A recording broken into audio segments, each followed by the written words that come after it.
We're back today with our Friday the 13th Part 4 review. This is the first time in a very long time I've seen Friday the 13th Part 4. This is actually the last one I watched before I'm watching the last one they made, so I haven't watched like 5 through 9 there, or 5 through 11, I think.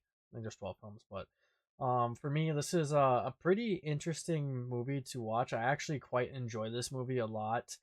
We see a new friend group within this movie, and I really like the group of characters they got here. From the little, I want to say nerdy type friend of the group in Crispin. I thought he was pretty fun and enjoyable to watch here within this movie. And then we see a few other solid, I'd say, friends and people that come into the mix there with the two girls later on within the movie. I thought it was a lot of vibey type moments between everyone outside of the one guy who just kept getting denied left and right. Um, you want to kiss Teddy Bear? I thought that was so cringe, but at the same time, I found it so funny throughout the movie. But we open up this movie here with Jason, presumed dead. I thought he was dead the first time watching it. Um, well, I guess not the first time because you see him in other movies, but with the way it looked, I would have thought he would have been dead within the series here with watching it like back in the early times, but I was not expecting him to kind of make that shift over to supernatural here within this movie, which he kind of does because he comes back to life there in the hospital when they bring him there, and then he goes on a little spree of killing people in there, which I thought was kind of oh my god, is this guy like human type moment, the first time I watched it. And no, he's not human, not human at all. And he just goes back on a tear. He finds his way back out towards Camp Crystal Lake, in the general area. It's not completely on the lake anymore, but it's in that vicinity. And he finds this group of teens or early 20-year-olds, and he ends up just terrorizing them basically throughout this movie. We see a few key characters there, and Peter, and then what's his sister's name? I forget her name. Can't remember what the sister's name is. I want to say Joan, but I think I'm wrong on that. But it could be Trish too. I'm not entirely sure what the sister's name is here. I'm starting to lose track of names here within the movies because they keep reintroducing a bunch of them. But we see Peter and his sister here being kind of like those main-ish characters towards the end of the movie, which I actually liked quite a bit because we see Jason going on his spree of just killing people left and right.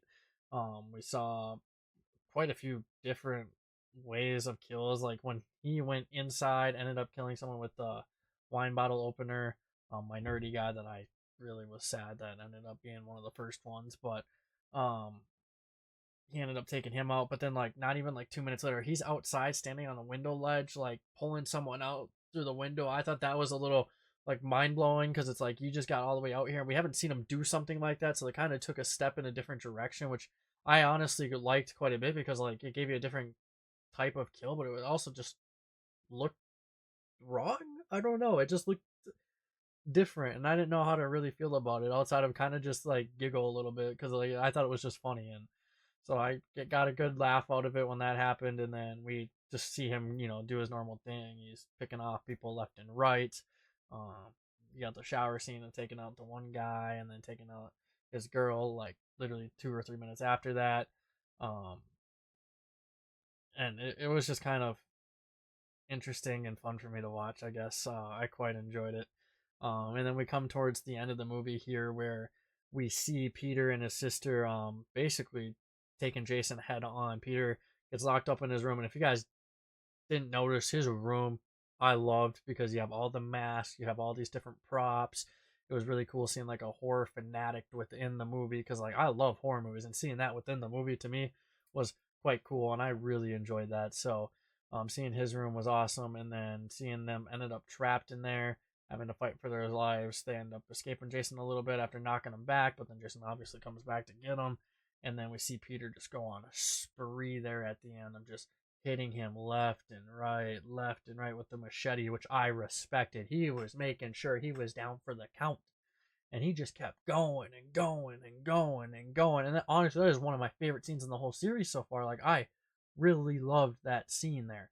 Um, and this movie, honestly, I really liked overall. I don't really know where I want to rank it right now, but I want to. It's one or two. It's one or two in that range. I'm trying to figure that on out. By the time it's posted, I've made up my mind, but it was really hard for me to judge right away, and it still is like where I want to rank it because I think between two and three for me it was pretty close. This one is right in the mix with them, so really I think any of those three could go either way. I just think personally that it might edge out both of them. It might be my favorite one here so far within this franchise, and um, the way it ended, the characters, the friend group, I really liked it personally. And honestly, I think I'm gonna go with number one right here. I loved everything about this movie for the most part. I don't understand the whole film scene with the like the naked ladies and the student constantly laugh. He like that one d bag of a friend was really annoying, but aside from him, there's a lot of good characters here in this movie, and I thought it was pretty good overall. And we see Jason come back to life and just kind of do his thing, and it didn't really sway away from anything at all. And